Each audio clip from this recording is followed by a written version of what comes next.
ഞാനിന്ന് പറയാൻ പോകുന്നത് COPD പ്രസക്തിയെ പറ്റിയാണ്.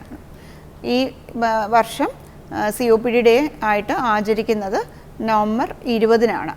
അപ്പം ഈ COPD ഡേയുടെ തീം എന്ന് പറഞ്ഞാൽ നോ യുവർ ലങ് ഫങ്ഷൻ എന്ന് പറഞ്ഞു.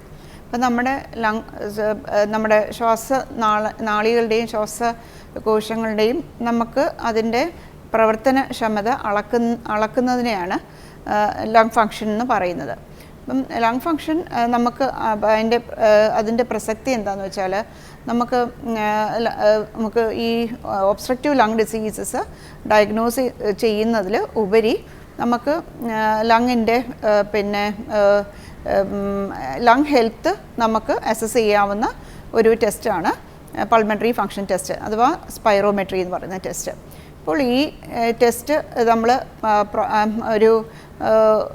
ഒരു ഹെൽത്ത് ചെക്കപ്പിൻ്റെ കൂടെ ചെയ്യുകയാണെങ്കിൽ, നമുക്ക് ഒരു പ്രിവെൻറ്റീവ് ചെക്കപ്പ് പോലെ ചെയ്യുകയാണെങ്കിൽ നമ്മൾക്ക് നമ്മുടെ ലങ് ഫങ്ഷൻ അസസ് ചെയ്യാനും നമുക്ക് ഒരു COPDയും മറ്റ് റെസ്ട്രിക്റ്റീവ് ലങ് ഡിസീസ് മറ്റ് അസുഖങ്ങളും വരുന്നത് നമുക്ക് ഒരു പരിധി വരെ നമുക്ക് ഏർലിയറായിട്ട് പ്രെഡിക്റ്റ് ചെയ്യാനും അതിന് വേണ്ട പ്രതിരോധ മെഷേഴ്സ് പ്രതിരോധമായിട്ട് നമുക്ക് എന്തെങ്കിലും മെഷേഴ്സ് എടുക്കാമോ ആ മെഷേഴ്സൊക്കെ എടുക്കാനായിട്ട് നമുക്കൊരു അവസരം കിട്ടുകയും ചെയ്യും. അപ്പം നമുക്ക് COPD എന്ന് പറഞ്ഞാൽ ശ്വാസനാളങ്ങളെയും ശ്വാസകോശങ്ങളെയും ബാധിക്കുന്ന ഒരു ഇൻഫ്ലമേറ്ററി ഒരു നീർക്കെട്ട് വരുന്ന ഒരു അസുഖമാണ്. ഇൻഫ്ലമേറ്ററി ചേഞ്ചാണ് വരുന്നത്. ഇത് ക്രമേണ നമ്മുടെ ലങ് ഫങ്ഷൻസ് കുറവ് വരികയും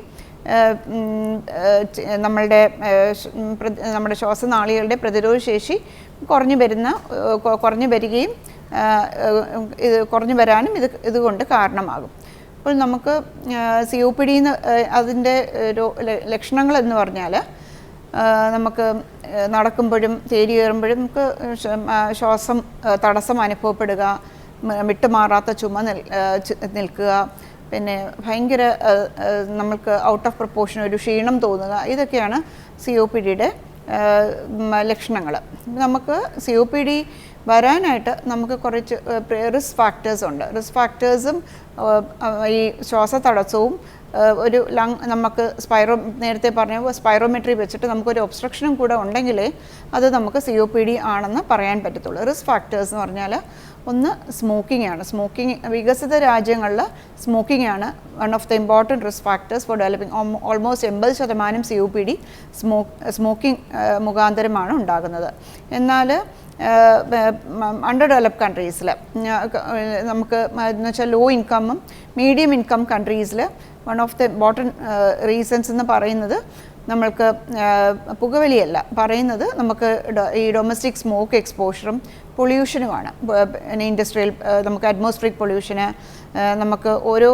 നമുക്ക് ഓക്യുപ്പേഷണൽ എക്സ്പോഷർ, ഓരോ ഇൻഡസ്ട്രിയൽ നമുക്ക് പൊല്യൂട്ടൻസും ഇതെല്ലാം ആണ് നമ്മളുടെ ലോ ഇൻകം കൺട്രീസിലും മിഡിൽ ഇൻകം കൺട്രീസിലും ഒരു കോസേറ്റീവ് ഫാക്ടറായിട്ട് പ്രൊജക്റ്റ് ചെയ്ത് കാണിക്കുന്നത്.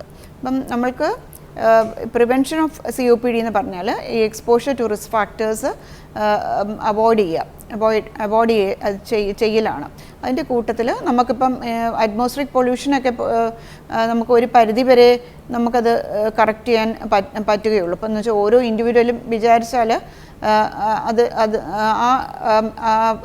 ആ കൂട്ടായ്മയിൽ നമുക്ക് കുറച്ച് കോൺട്രിബ്യൂട്ട് ചെയ്യാം എന്നിരുന്നാലും നമുക്ക് ഒരു പരിധി വരെ അതിലൊക്കെ നമുക്ക് ഇൻ്റർഫിയർ ചെയ്യാൻ പറ്റത്തുള്ളൂ. അത് ഗവൺമെൻറ് എടുക്കേണ്ട പോളിസി മെഷേഴ്സ് എല്ലാം അനുസരിച്ചിരിക്കും ഈ പൊല്യൂഷനൊക്കെ തടയുന്ന കാര്യം. അപ്പം നമുക്ക് ഇൻഡിവിജ്വലായിട്ട് നമുക്ക് ചെയ്യാൻ പറ്റുന്നത് സ്മോക്ക് ചെയ്യുന്ന ആൾക്കാരാണെങ്കിൽ സ്മോക്കിംഗ് അത് സ്റ്റോപ്പ് ചെയ്യും. അത് പാസീവ് സ്മോക്കിങ്ങും കൊണ്ട് മറ്റുള്ളവർക്ക് വന്നേക്കാവുന്ന COPD ഒരു പരിധി വരെ തടയാൻ പറ്റുകയും ചെയ്യും.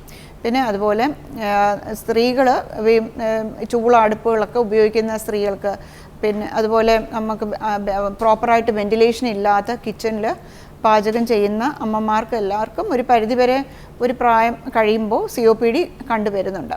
അപ്പം ഇതിന് നമുക്കൊരു പ്രതിവിധി എന്ന് പറഞ്ഞാൽ പുക അടുപ്പ് കഴിവതും ഉപയോഗിക്കുക, ക്ലോസ്ഡ് സ്പേസസിൽ സ്മോക്ക് എക്സ്പോഷർ അവോയ്ഡ് ചെയ്യുക, ഇതൊക്കെ തന്നെയാണ്. പിന്നെ നമുക്ക് ബാക്കി എല്ലാ അസുഖങ്ങളെയും പറ്റി പറയുന്നത് പോലെ നമ്മുടെ ന്യൂട്രീഷൻ സ്റ്റാറ്റസ് ഇമ്പ്രൂവ് ചെയ്യുക, നമുക്ക് ഇൻഫെക്ഷൻസ് വരാതെ നോക്കുക, വ്യായാമം അഡിക്വേറ്റായിട്ട് ചെയ്യുക. വ്യായാമം നമുക്ക് പൊതുവേ നമുക്കൊരു ജനറൽ ഹെൽത്ത് ഇമ്പ്രൂവ് ചെയ്യുന്നതിനൊപ്പം നമ്മുടെ ലങ് ഹെൽത്തും ഇമ്പ്രൂവ് ചെയ്യാൻ സഹായിക്കും. അപ്പോൾ പിന്നെ അഡിക്വേറ്റ് വാക്സിനേഷൻസ് നമുക്ക് പിന്നെ ഈ നമ്മളുടെ കണ്ടേജിയസ് ഡിസീസ് നമ്മൾ വരുന്ന ന്യൂമോണിയ, എസ്പെഷ്യലി ഇപ്പം കോവിഡ്, ന്യൂമോണിയ, ഇൻഫ്ലുവൻസ എന്നീ അസുഖങ്ങളിൽ വരുന്നതിൽ നിന്ന് നമുക്ക് പ്രൊട്ടക്റ്റ് ചെയ്യാനായിട്ട് വാക്സിനേഷൻസ് അവൈലബിൾ ആണ്. ആ വാക്സിനേഷൻസ് സമയാസമയം എടുക്കുക. ഇതൊക്കെയാണ് നമുക്ക് പ്രൊട്ടക്റ്റീവ് പ്രിവെൻറ്റീവ് മെഷേഴ്സ്.